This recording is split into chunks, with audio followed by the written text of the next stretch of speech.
जय माता दी सभी भक्तों को। सभी भक्त मेरा प्रणाम स्वीकार करें।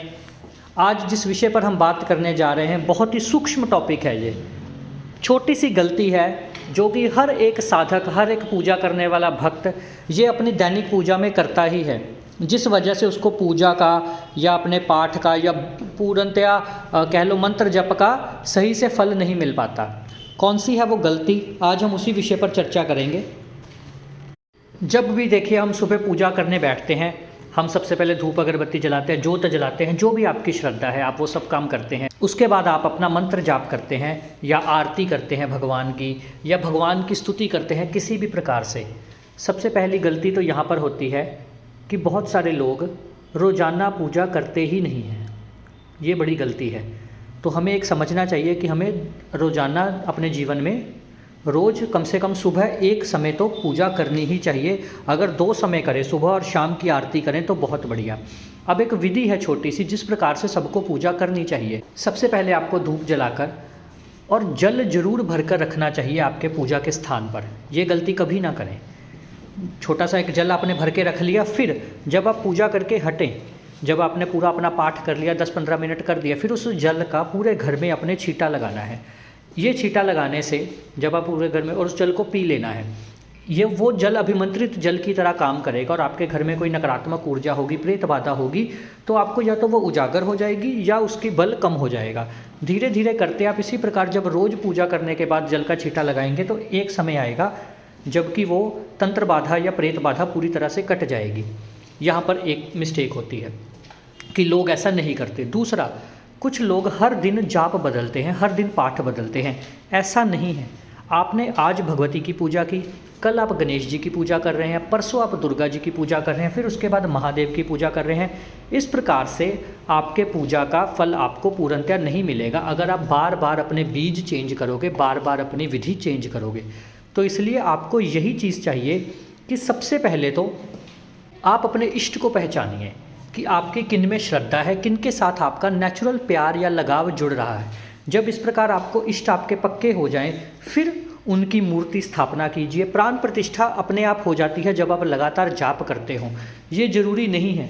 मैं कई लोगों की वीडियो देख रहा था कि मूर्ति में प्राण प्रतिष्ठा जरूरी है, ऐसी मूर्ति घर पे नहीं रखनी चाहिए, उसमें प्रेतों का वास हो जाता है, ये है वो है। ये सब बातें बेकार की बातें हैं। जब भगवान की पूजा अर्चना हो रही है रेगुलर, जब आप रोज़ धूप बत्ती जला रहे हो, तो उस मूर्ति में प्रेत प्रविष्टि नहीं ले सकता। याद रखिएगा, जब आप लगातार पूजा करोगे तो आपके मंत्रों से उसमें प्राण प्रतिष्ठा हो जाएगी। सबसे पहले तो आपने अपने देवता की मूर्ति की स्थापना करनी है, फिर उसमें रोजाना 2 टाइम पूजा करनी है, धूप देनी है, जोत जलानी है।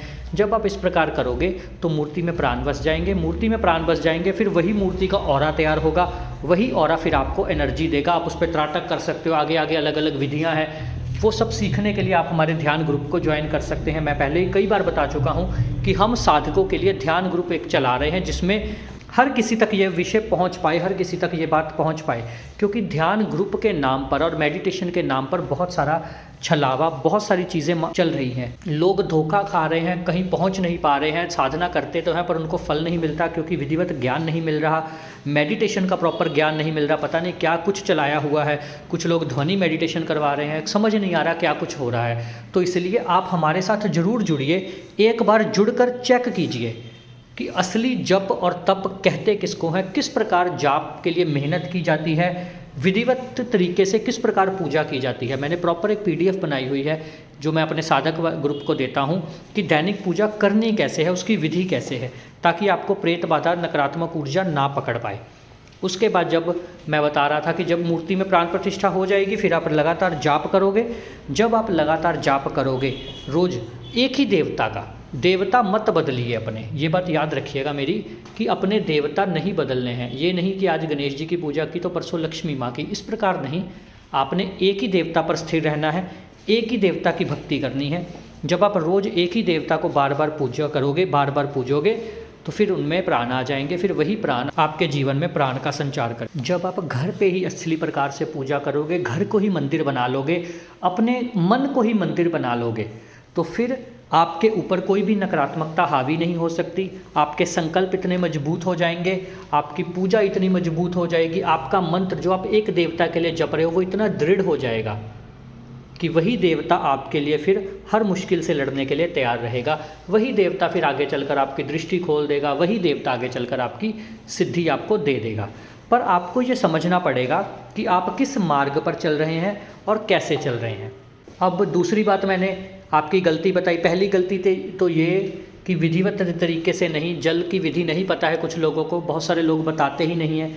तो जल की विधि जरूर कीजिए, बहुत सारे लोग कर भी रहे होंगे, वो अच्छी बात है।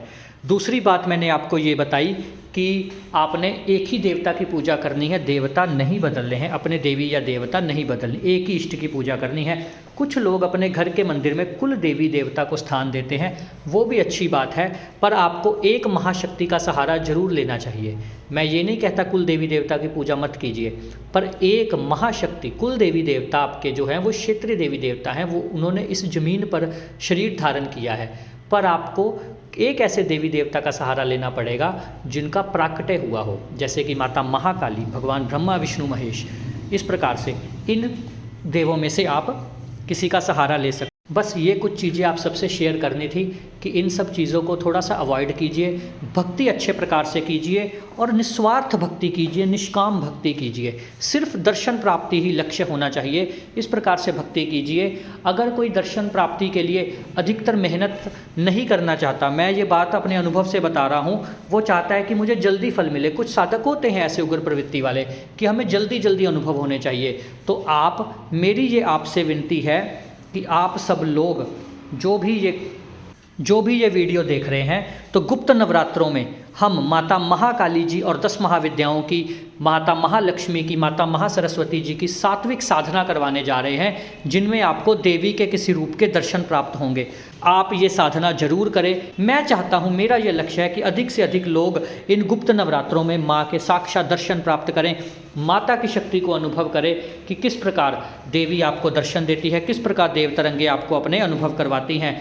मेरे तरफ से आप सभी को न्योता है, आप सभी इस हवन में, इस पूजा में भाग लीजिए। आपके मंगल भविष्य की कामना के साथ जय माता दी, जय माता दी, जय माता दी।